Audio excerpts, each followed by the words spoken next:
Hello there guys and welcome back to the channel. Now today we are going to be talking about arcade because there is quite a lot to see. We are going to be taking a look at deep dive, breakdown and full abilities.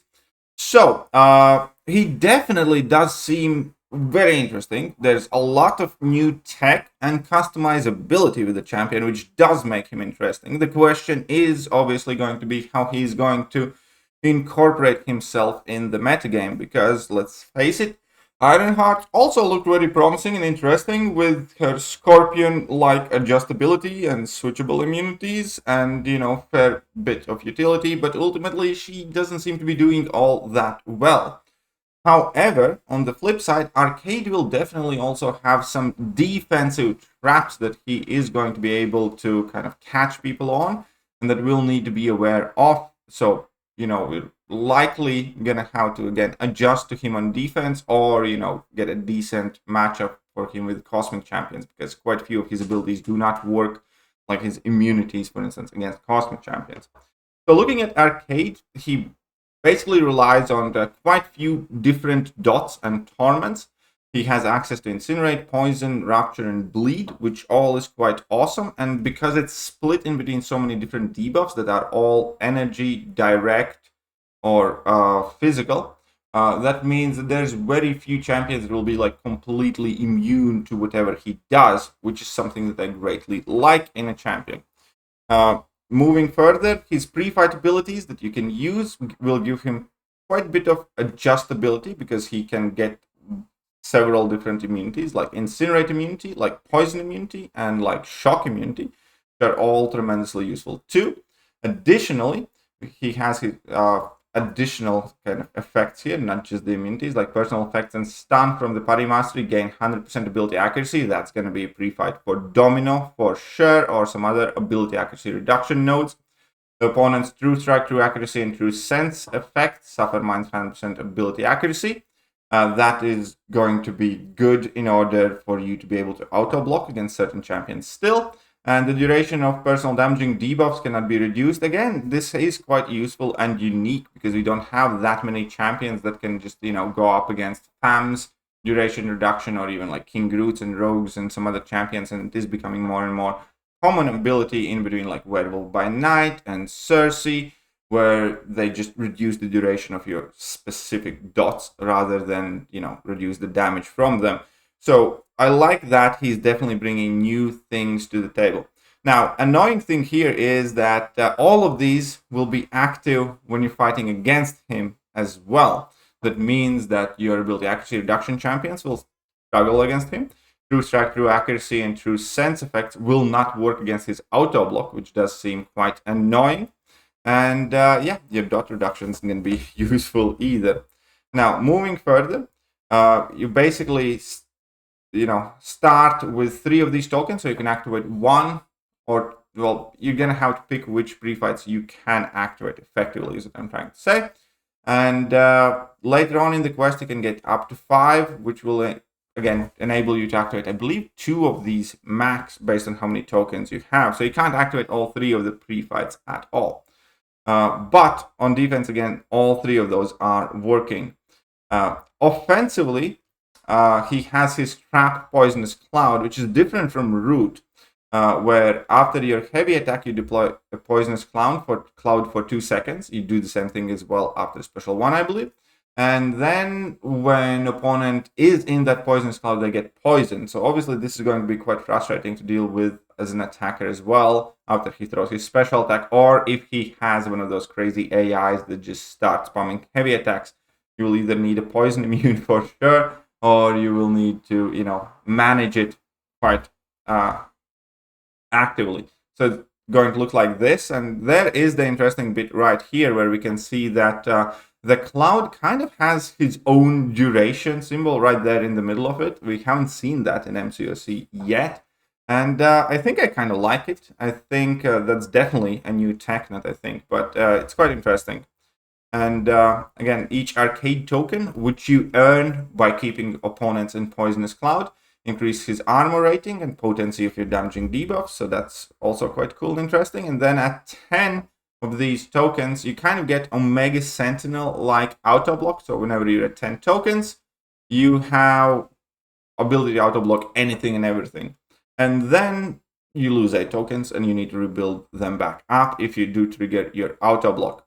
And you also inflict a shock debuff for 10 seconds. And this auto block triggers parry mastery. So this is going to be a struggle on defense as well, because on defense, he's going to be triggering this auto block at 3 arcade tokens only, and he's only going to consume 3 of these tokens. So this auto block, again, very Omega Sentinel-esque, where you will have to keep in mind pretty much at all times. And also at the start of the fight, he places additional trap in the opponent's corner. And whilst they are at the corner, they are 60% more likely to launch special attack. So this is very Kate Bishop-like ability, where if you corner opponent, they get more aggressive. And if the opponent is not performing a special attack and they are on top of the booty trap, charging or releasing Arcade's heavy attack causes it to passively stun the opponent for 3 seconds. So if you corner the opponent, you can kind of just spam heavy attacks and keep stunning them as long as they're in this. And also, what is cool, that you can get easy knockdowns, which is quite useful for a lot of nodes. And you have the ability to chain a heavy attack to your basic combo. And that is one of those things that people don't often appreciate, but we have seen how useful it is to be able to easily knock the opponent down on the demand. So I like that a lot. Here we can see the passive stun right here. He's going to be a domino counter as well, which is going to be super useful. You're going to be able to deal with, for instance, FAM, and he's not going to be able to shrug off all of these abilities either. Now, his special 3, his special attacks we're going to cover in a bit, but basically one of them, level 1, activates Poisonous Cloud, inflicts some dots. Level 2 has 2 different types of dots associated with it as well, incinerates and bleeds. And then special 3 randomly inflicts an indefinite bleed, rupture, or shock debuff that deals 400 something damage per second, but it's indefinite, so it's kind of persistent. This is a bit like Apox special 3 after you have locked in your dots. And the SIG ability. Just before Arcade auto blocks an attack, gain a non-stacking steadfast buff for 10 seconds. Pause during the opponent's special attacks. This will not trigger if the attack is heavy attack or if the opponent has an undermine effect. So steadfast lets you block unblockable attacks. Again, can be quite useful, not absolutely a must. Additionally, when the opponent enters Poisonous Cloud, inflict torment debuffs, which again is useful. I don't think it's an absolute must. And the opponent, and you can get max stacks of the 3 of these torments. So I don't think he has to be duped, to be more specific, to be the most specific, I guess you can say. And here we have a little bit of gameplay and rotation example, how you want to play the champion. So you kind of start with a heavy attack, start building up your torments as he's entering them, and get him in the corner, get that special attack out. And then again, you can activate your heavy, chain it to your combo with the passive stun, get opponent's level 2 out. He can also disable his level 3 with finishing 4th hit as a light, kind of like FAM.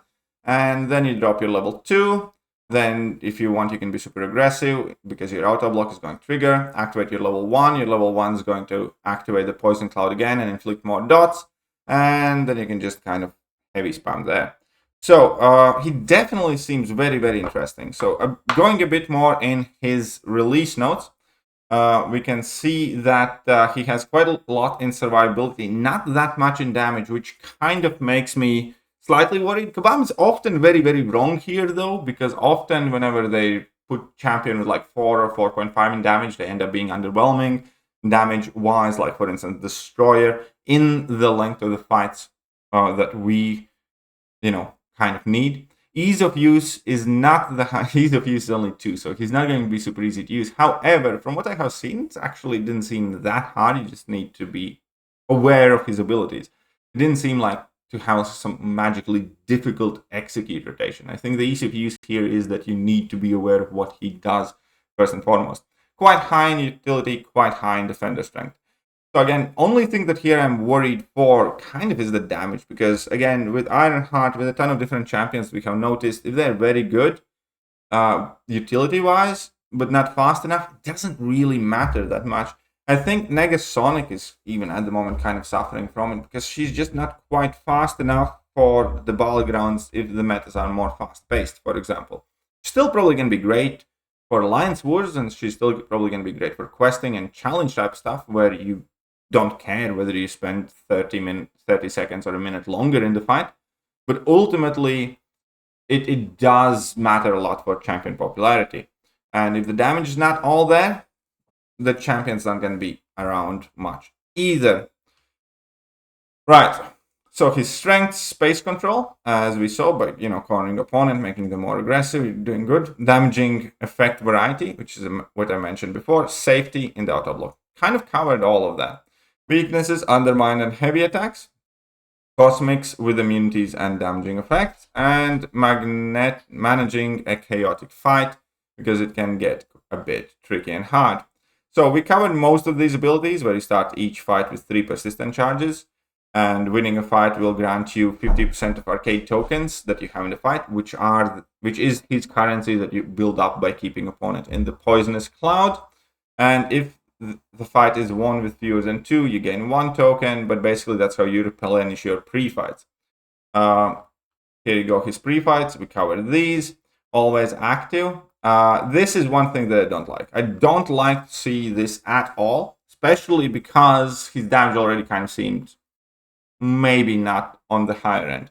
Because Arcade does not benefit from the Color Tech Mastery. Instead, he gains 100 attack rating for each rank invested and reduces the defensive combat power rate of opponents by 7% for each unique personal damaging debuff. Now, I hate when they do this because most people don't run these masteries vast majority of the time. And therefore, it will often feel like you are wasting the majority... Well, not majority, but you are wasting damage, you're wasting potential of a champion. Because again, how many of us actually run Color Tech most of the time? Hardly ever. You just spec it when you kind of have to, but you don't do it for like single champion. Color Tech is not the mastery that, again, you're going to end up running most of the time. So I really, really don't like when Kabam does this. They could have just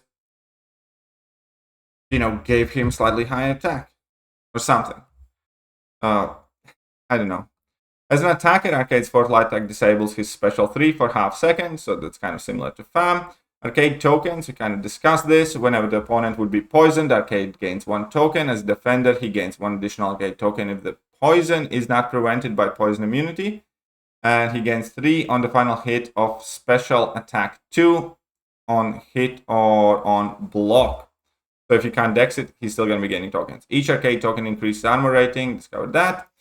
Has 10 tokens of 3 as the defender. He gains indefinite auto block. That does trigger parry, which is going to be a defensive annoyance for sure. 2 or more arcade tokens. Arcade also has 100% chance to auto block attacks while charging or releasing his own heavy attack. So this is again going to be one of the things that we cannot do. We will not be able to punish his heavy attack in plenty of situations, which again will add to his defensive annoyance. Trap, we covered that one. Booty Trap, covered that one as well. And Special Attack 1. After the second hit of his attack, deploy a Poisonous Cloud at the opponent's location for 10 seconds. Electricity hits inflict shock debuff, and so level 1 is shock. Level 2, you inflict up to 4 incinerates, and last 3 hits inflict bleeds for 20 seconds each. Special 3 indefinite debuff, and his SIG ability we covered fully. Synergies I'm not going to go over with, but effectively that is Arcade. And again, the big thing here that I'm worrying is damage. Like, let's face it, Negasonic looked great, and damage is kind of letting her down a bit. Now, Arcade is looking also tremendously good, utility-wise, if the damage holds up. At the very least, Arcade will have additional value because he will have plenty of defensive utility. So here we are. Let me know what you guys think about Arcade. Again, I am cautiously optimistic. I definitely want to see more. I definitely want to see his gameplay, his damage capabilities. Because I do think he can be a very cool addition to the contest. Last thing that I do have to mention, whenever Kabam does implement new tech and new abilities, they often kind of screw up the first go-around. And that, could be the case with Arcade as well. So I hope not. I hope he's good. It looks very cool. Let me know what you guys think, and I'm gonna catch you guys soon. Bye-bye. Hello there, guys, and welcome back to the channel. So we have